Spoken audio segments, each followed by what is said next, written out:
When I asked her when the wedding was, she smiled and said, "We got married yesterday." The words didn't land right away. They hovered between us, light as dust, before settling somewhere deep in my chest. I remembered the sound of the refrigerator humming behind me, the faint clink of a spoon against a mug, the way her smile stayed fixed like it had been practiced in a mirror. I nodded, because that's what polite people do when they don't yet understand they've been pushed out of their own lives. It wasn't the marriage that hurt first. It was the yesterday. I had spent that yesterday folding laundry that still smelled faintly of detergent and sunshine, thinking about what to make for dinner. I had watered the plants on the porch and wondered whether my son would call, because he usually did on Sundays. I had gone to bed early with a book open on my chest, unaware that somewhere not far from me, vows were being whispered without my name in the room. I stood there in my kitchen, one hand resting on the counter, feeling like I had missed a step on the stairs.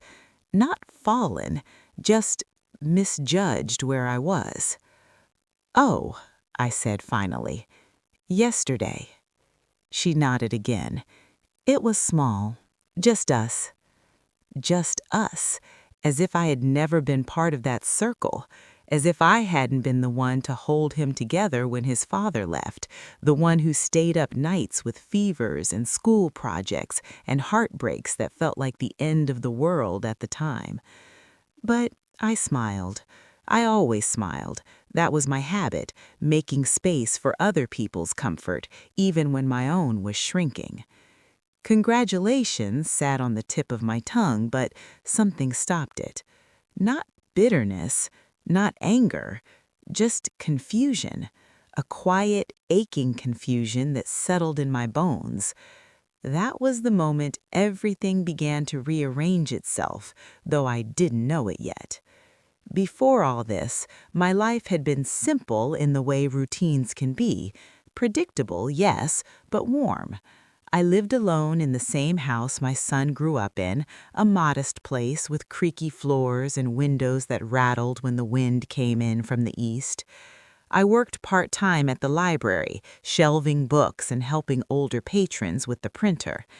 In the evenings, I cooked meals meant for two and packed the leftovers away carefully, labeling containers even though there was no one to confuse them with. My son, Daniel, was my only child. I had him young, and for a long time it felt like we were growing up together. He was thoughtful, quiet, the kind of boy who listened more than he spoke. After his father left, it was just the two of us, and we learned each other's rhythms the way people do when they have no choice but to rely on one another. When he brought her home the first time, I tried not to read too much into my nerves. Her name was Leela. She was polite, well-spoken, with a careful way of choosing her words. She complimented the house, the food, my son. She didn't look at me much when she spoke, but I told myself that was shyness. I wanted to like her. God knows I did. I wanted to be the kind of mother-in-law who gave space, who didn't hover or question or cling. I remembered all the stories, women pushed aside, painted as difficult simply for wanting to remain part of their children's lives. I promised myself I would not become that woman. So when Daniel started calling less, I told myself it was normal. When holidays became complicated, I nodded and said I understood. When Leela corrected me gently but firmly about what Daniel liked to eat now or how he preferred his coffee, I swallowed the small sting and reminded myself that people grow, that sons become husbands. Still, there were moments, little ones, the kind you brush away because they seem too small to matter. The way plans were made without me, then mentioned casually as an afterthought. The way conversation stopped when I entered the room. The way Daniel's eyes flickered toward Leela before answering even simple questions, like he was checking for permission. I told myself I was imagining things. Loneliness can make a person sensitive. I knew that. When Daniel mentioned they were engaged, it was over the phone, his voice bright but rushed. He said, "We're thinking something small, nothing big." "That's lovely," I replied, sitting at the edge of my bed, fingers twisting the hem of my sweater. "Have you set a date?" "Not yet. We'll let you know." I waited. Weeks passed, then months. I didn't push. I didn't ask again. I told myself I would be invited when it mattered. And then came that afternoon in my kitchen, Leela standing there, hands folded neatly, delivering news that should have been joyous, like it was a weather update. "We didn't want to make a big thing of it," she said. "It just felt easier this way." Easier for whom, I wondered. Not out loud. Never out loud. Daniel wasn't with her that day. He was busy, that was the word she used. Busy enough not to face the look on my face, perhaps, or busy enough to let his wife handle the uncomfortable parts. After she left, I sat at the small table by the window and stared at the empty chair across from me. The sunlight had shifted, casting long shadows on the floor. Somewhere down the street, a dog barked. Life went on with its usual indifference. I told myself I would talk to Daniel later, that there must be a reason, that love sometimes makes people clumsy, not cruel. But that night, as I lay in bed, listening to the house settle, a question kept tapping at the back of my mind, persistent and unwelcome. If they could do this without telling me, what else had already been decided without my knowing? I didn't sleep much, and in the quiet hours before morning, I began to understand that the wedding wasn't the beginning of the hurt. It was only the first thing I was allowed to see. The morning after I learned about the wedding, I woke up earlier than usual. The house was quiet in that hollow way it gets when there's no one else's schedule to bump up against.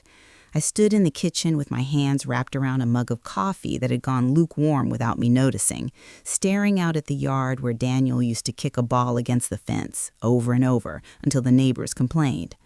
I kept replaying Lila's voice in my head. "We got married yesterday. No hesitation, no apology, just a statement of fact." I told myself again that it wasn't about the ceremony. Plenty of people elope. Plenty of couples want something private. That wasn't the wound. The wound was the silence before it, the quiet decision that I did not need to know until it was already done. I waited for Daniel to call. He didn't. Around noon, I folded laundry I didn't need to fold yet, pairing socks slowly, deliberately, as if I could organize my thoughts by organizing fabric. When my phone finally rang, my chest tightened, but it was only the pharmacy reminding me to refill a prescription. By the afternoon, I gave in and called him myself. He answered on the fourth ring. "Hey, Mom." His voice sounded normal.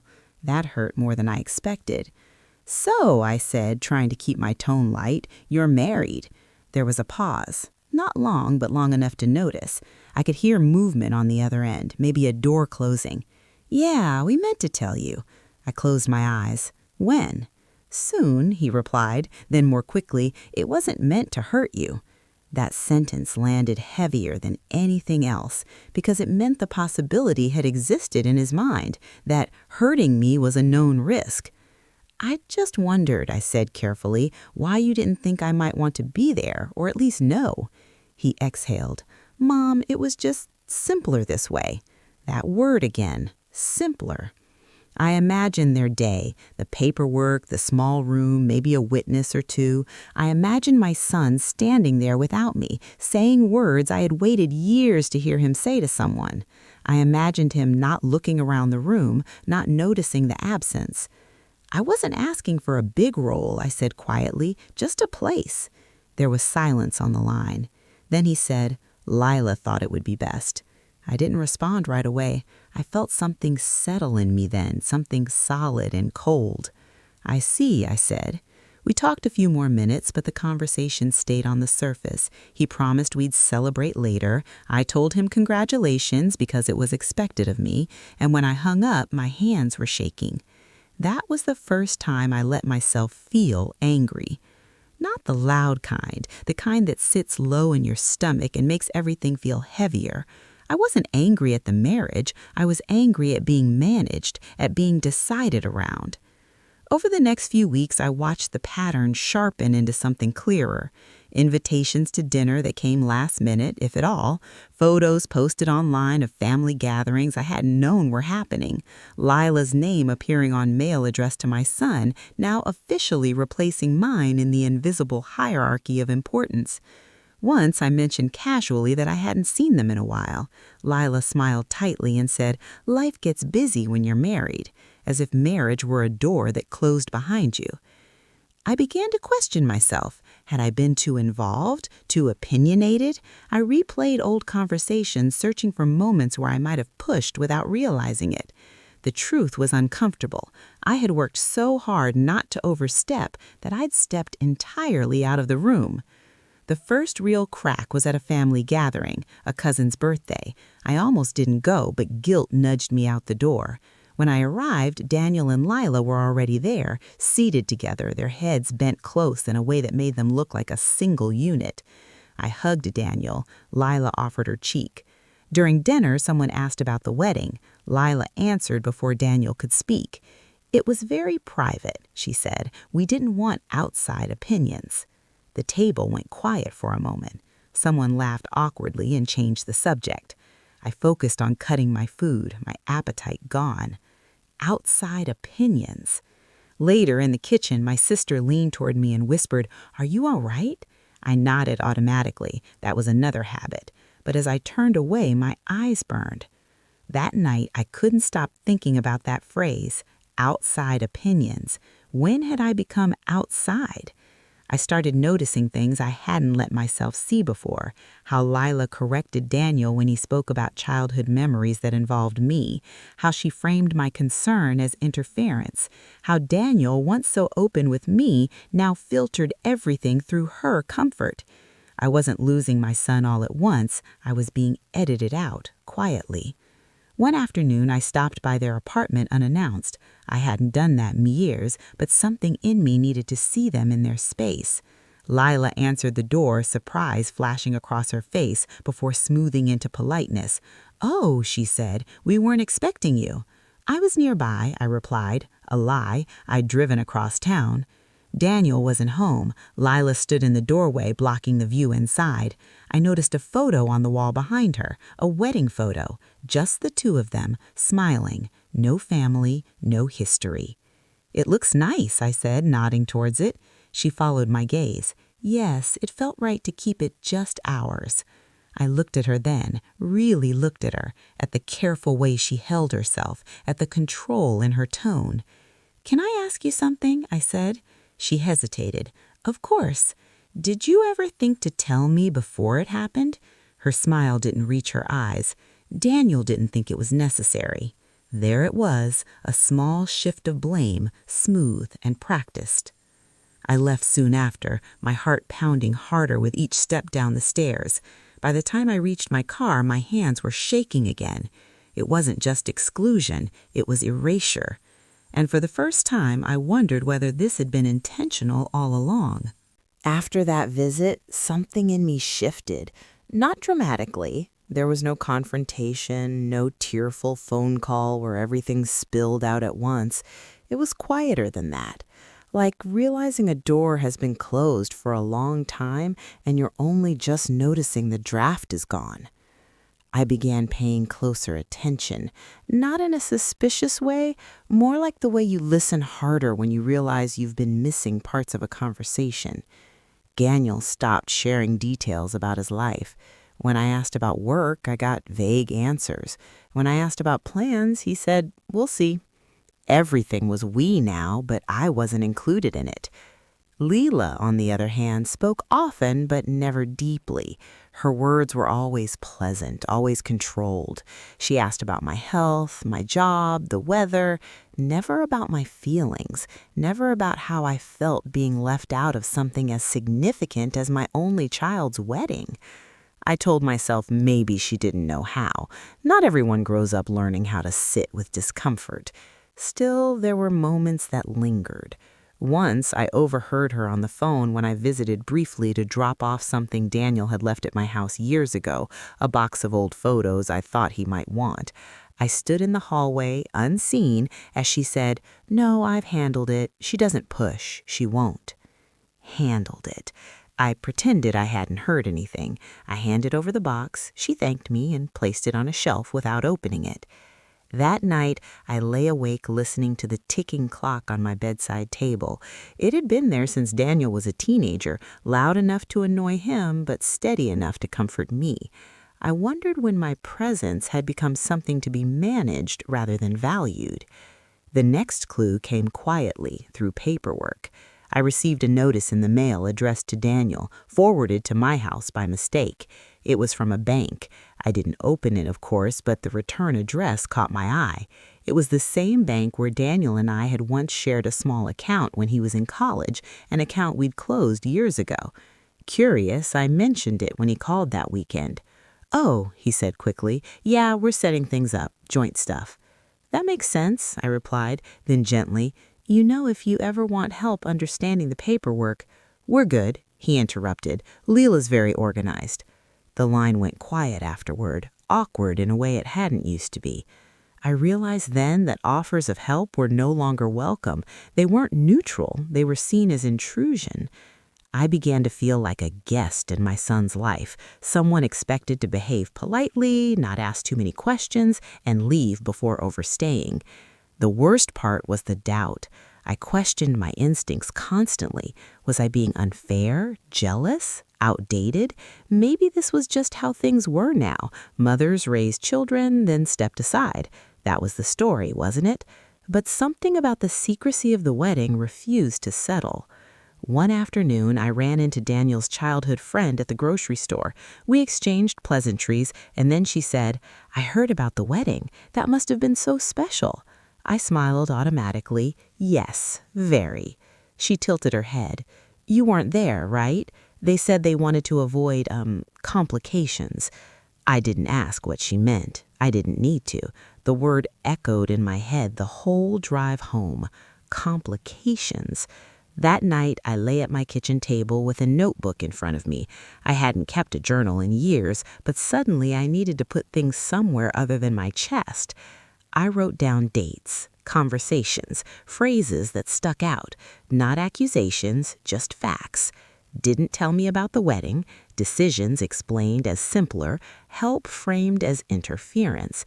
Seeing it written out felt grounding, less emotional, more real. I wasn't imagining this. The next time I saw Leela, it was at a small family dinner at my sister's house. She arrived late with Daniel, dressed carefully, hair perfect. I noticed how she placed her hand on his arm when someone asked him a question, how she answered for him without even looking to see if he'd speak. At one point, my sister asked about holidays. "We'll probably start our own traditions," Leela said, smiling brightly. "It's important for couples to have boundaries." "Boundaries." Daniel nodded. He didn't look at me. I felt something break then, not loudly, but decisively, a thin thread snapping. After dinner, while Daniel helped clear the table, I found myself alone with Leela on the porch. The air was cool, the smell of damp leaves heavy around us. "I hope you know," I said slowly, "that I never wanted to interfere in your marriage." She looked at me, her expression unreadable. "I know," she said, "but sometimes intention doesn't matter as much as impact." "And what impact do you think I've had?" I asked. She paused, just a beat too long. "Daniel feels torn," she said finally, "and I don't think that's healthy for a new marriage." I swallowed. Torn between what? She met my eyes then, between being a husband and being a son. There it was, framed like a choice, like love was a limited resource. I nodded because I didn't trust my voice. She smiled, satisfied, and went back inside. I stayed on the porch much longer, listening to laughter through the screen door, feeling strangely calm, because in that moment I understood something important. This wasn't about a wedding. It wasn't even about me. It was about control, about shaping a new life by narrowing the circle until only certain people remained inside it. and I had been quietly, carefully pushed out.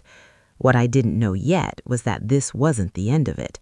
It was only the beginning of what they were willing to take. The discovery didn't come all at once. It came the way truth often does, piecemeal, almost gently at first, as if giving me time to brace myself. A week after the dinner at my sister's house, Daniel called and asked if we could meet, just the two of us. He suggested a small cafe halfway between our homes, the kind with chipped mugs and tables that wobble if you lean too hard on them. I arrived early and chose a table near the window. Outside, people passed by carrying grocery bags, pushing strollers, living ordinary lives. I watched them and wondered when mine had quietly shifted into something unfamiliar. Daniel came in with his shoulders slightly hunched, like he was already apologizing with his body. He hugged me, but it felt careful, measured. We ordered coffee. He stirred his for a long time before speaking. "Mom," he said finally, eyes fixed on the swirl of foam, "I need you to understand something." I waited. "Lila's been under a lot of stress," he continued. "Starting a marriage, setting up our future. It's a lot." I nodded. "I remember. She feels like you don't trust her." The words surprised me. What have I done to give her that impression? He hesitated. "It's not one thing, it's just questions, wanting to be involved." I leaned back slightly. "Daniel, I didn't even know you were getting married." His jaw tightened. "We've talked about this." "No," I said quietly. "You've explained it. That's not the same thing." He looked up then, irritation flickering across his face. "Why can't you just be happy for us?" The question stung because it wasn't fair, and he knew it. "I am happy you're married. I'm not happy that you felt you had to disappear from my life to do it." The cafe seemed louder suddenly, dishes clinking, someone laughing too loudly at another table. He rubbed his forehead. "This is exactly what I mean. It always becomes emotional." I stared at him, at the boy who once cried because I gave away an old jacket without asking him first. "Of course it's emotional. You're my son." He sighed, long and heavy. "Lila thinks it might be best if we take some space, just for a while." The words hit me like cold water. "Space?" I repeated. "Not forever, just until things settle." I felt my chest tighten, my breath shallow. And what does that mean exactly? Less calls, less involvement, no unannounced visits. I thought of the box of old photos still unopened on their shelf, of the wedding I didn't know about until after it happened, of the quiet way my role had already been reduced. "This isn't coming from you," I said softly. He didn't answer. That was the confirmation. I paid for my coffee and stood. My legs felt unsteady, but I kept my voice calm. "I love you, Daniel. That hasn't changed." He nodded, relief washing over his face like he'd been waiting for permission to let go. "I hope one day," I added, "you'll understand what this costs." He didn't respond. And that, too, was an answer. The real discovery came a month later. I received a letter from an attorney's office, addressed to me this time. At first, I assumed it was a mistake, some old paperwork perhaps. But as I read, my hands began to shake. It was about the house.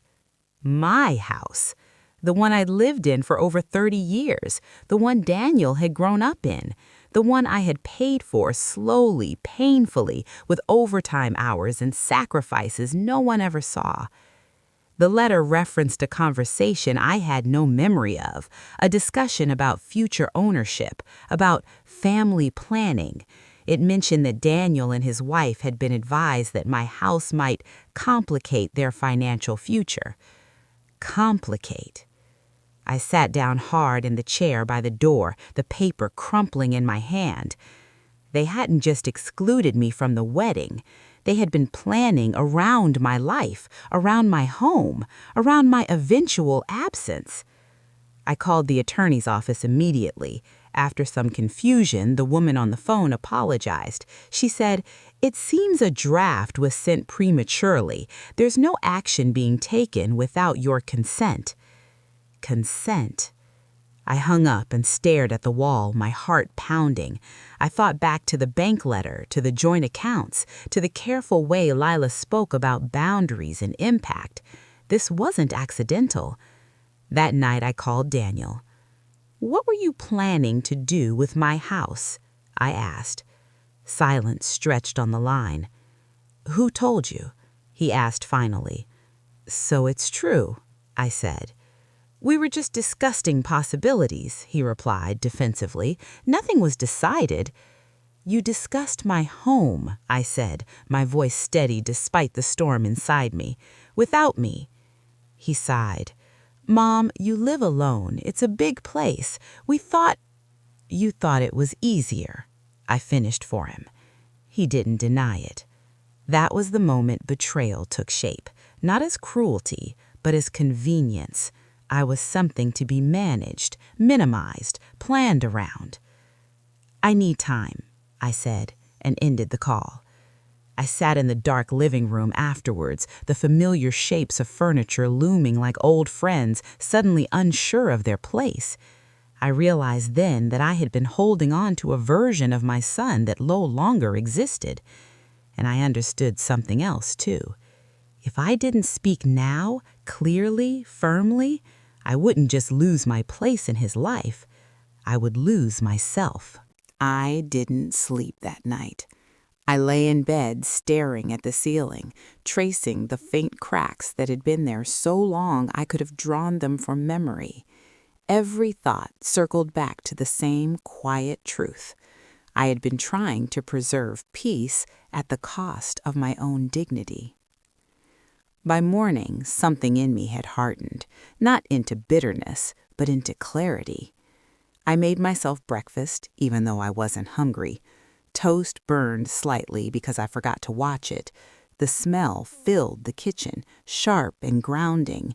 I needed that reminder that I was still here, still capable of taking care of myself. I spent the morning gathering documents: the deed to the house, bank statements, old insurance papers, things I had always kept neatly filed but never expected to need in defense of my own life. As I worked, memories rose uninvited. Daniel learning to ride a bike in the driveway, his backpack dropped by the door every afternoon, his laughter echoing down the hallway when friends came over. This house wasn't just property. It was proof of a life built slowly, deliberately, a life I wasn't ready to have erased. In the afternoon, I called an attorney, a woman with a calm voice and no-nonsense questions. She listened without interruption as I explained everything: the wedding, the distance, the letter. "You haven't done anything wrong," she said when I finished, "but you do need to protect yourself." Protect yourself. Those words stayed with me. A few days later, I asked Daniel to come by. Just him. I didn't explain why. He arrived looking wary, like someone stepping into a room where they expect to be blamed. We sat at the dining table. Sunlight filtered through the curtains, dust motes floating in the air. "I need to say something," I began, "and I need you to listen without interrupting." He nodded. "I love you," I said. "That has never changed, but I will not be treated like an obstacle in your life." He shifted in his chair. "Mom," I raised my hand gently. "Please." I told him how the wedding secrecy had hurt, how being asked to take space felt like punishment, how the discussion about my house crossed a line. "I have never asked to be in control of your marriage, but I won't be controlled by it either." He stared at the table. "Lila's just trying to build a stable future." "So am I," I replied, "and this is mine." I slid a folder across the table. Inside were copies of the house documents, updated and clear. "I've made arrangements," I said. "Nothing changes without my say, ever." He looked up then, alarm flickering in his eyes. "Are you cutting me out?" "No," I said calmly. "I'm drawing a line." He didn't respond right away. His face cycled through emotions, confusion, frustration, something like guilt. "She thinks you don't trust her," he said finally. "I don't," I replied, not unkindly. "Not when it comes to my life." That was the first time he really looked at me in months, not as a problem to be solved, but as a person standing her ground. After he left, I felt drained, but also lighter, like I had finally exhaled after holding my breath too long. The consequences came quietly. Lila stopped calling altogether. Invitations didn't come. Daniel's visits became less frequent. I grieved that privately. I allowed myself to miss him without chasing him. Friends noticed the change. One afternoon, my neighbor brought over soup and sat with me at the kitchen table, listening without judgment. Another friend invited me to join a walking group. I said yes, surprising myself. Life didn't fall apart the way I had feared. In fact, something new began to take shape. Weeks later, there was a family gathering, another birthday. I debated going, but in the end, I did. Not to prove anything, just to show up as myself. When I arrived, conversation faltered briefly, then resumed. Lila kept her distance. Daniel hovered between us, unsure. At one point, someone asked about the wedding again. Before Lila could speak, Daniel said, "We should have handled things differently." The room went quiet. He looked at me. "I'm sorry, Mom." It wasn't a grand apology. It didn't fix everything, but it was real. I nodded. "Thank you." That was all. Later, as I stood by the window watching the evening settle in, I felt something I hadn't felt in a long time. Peace. Not because everything was resolved, but because I had chosen myself. I realized then that love doesn't mean shrinking. It doesn't mean disappearing so others can feel comfortable. Sometimes love means standing still and letting others decide whether they can meet you where you are.